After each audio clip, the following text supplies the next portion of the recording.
Good morning students. आज constructor destructor का second class है।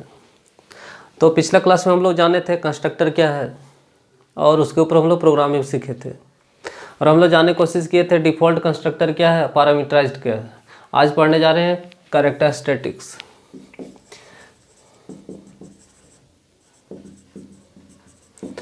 कैरेक्टरिस्टिक्स या प्रॉपर्टीज या importance, significance of constructor. Constructor का क्या सिग्निफिकेंस है, क्या इंपॉर्टेंस है, ज़्यादा किस वर्ड से पूछा जाता है? इंपॉर्टेंस वर्ड से।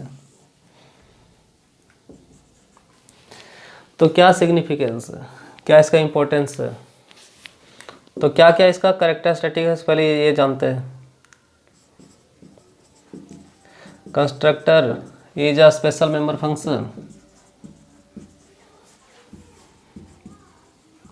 क्यों है? क्योंकि because it's name is same as class name. अगर क्लास का नाम अगर स्टूडेंट रखें तो कंस्ट्रक्टर का भी नाम क्या होता है? क्लास का नेम का सेम होता है, इसलिए क्या ये स्पेशल मेंबर फंक्शन है।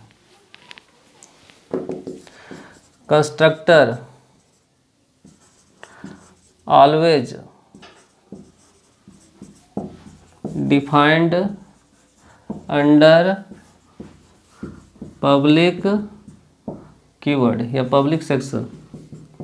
तो कंस्ट्रक्टर को जब भी डिफाइन किया जाता है कहाँ पे? पब्लिक सेक्शन के अंदर। पब्लिक सेक्शन के अंदर क्यों डिफाइन करते हैं?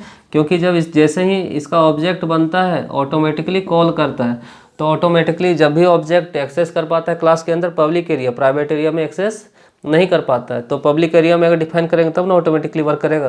प्राइवेट में दे देंगे तो ये प्राइवेट एरिया में तो जा नहीं सकता ऑब्जेक्ट, क्योंकि हम लोग क्लास ऑब्जेक्ट में पढ़ चुके हैं एक्सेस स्पेसिफायर, प्राइवेट फंग और पब्लिक और प्रोटेक्टर का क्या रोल है। तो उसमें हम लोग सीख चुके हैं कि प्राइवेट डेटा बाहर से ऑब्जेक्ट एक्सेस नहीं कर सकते, ज़्यादा कहाँ तक एक्सेस कर सकता है? पब्लिक तक। इसलिए कहाँ पे डिफाइन करते हैं इसको? पब्लिक सेक्शन के अंदर। इस फंक्शन का यूज कहाँ किया जाता है? Constructor function is use to initialise the data members. और कंस्ट्रक्टर फंक्शन का यूज क्या है? इनिशियलाइज करता है क्या? डेटा मेंबर को। Constructor function is use to initialise the data member. Data member अगर यहाँ पे हम रोल नंबर लिए और अगर मार्क्स लिए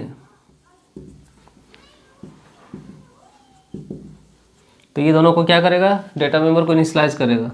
तो roll number, marks,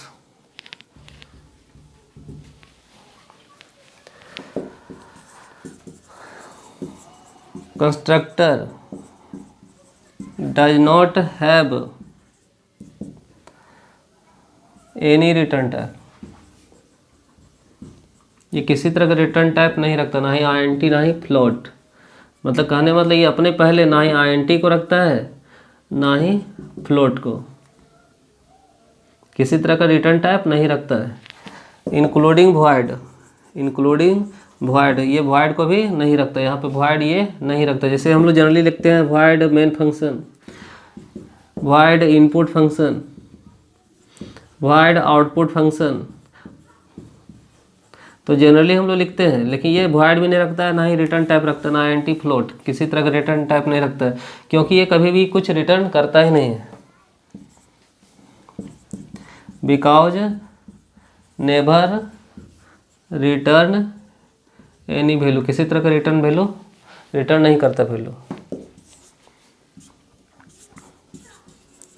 constructor called automatically, ये अपने आप कॉल हो जाता है।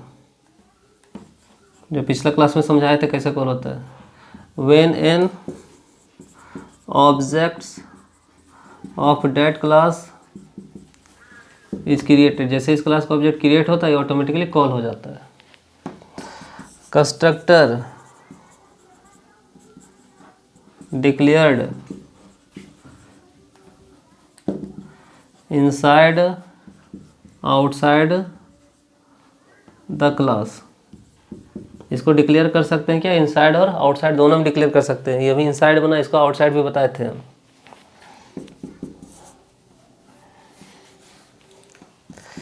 कंस्ट्रक्टर कैन बी ओवरलोडेड, इसको ओवरलोड भी कर सकते हैं, मतलब एक ही प्रोग्राम में एक से ज़्यादा कंस्ट्रक्टर का यूज कर सकते हैं।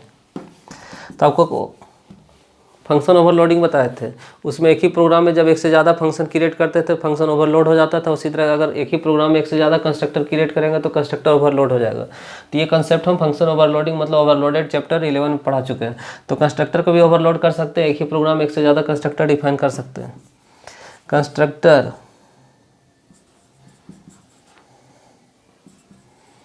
कैन नॉट बी इनहेरिटेड, इसको एक क्लास से दूसरे क्लास में ले जा नहीं जा सकता।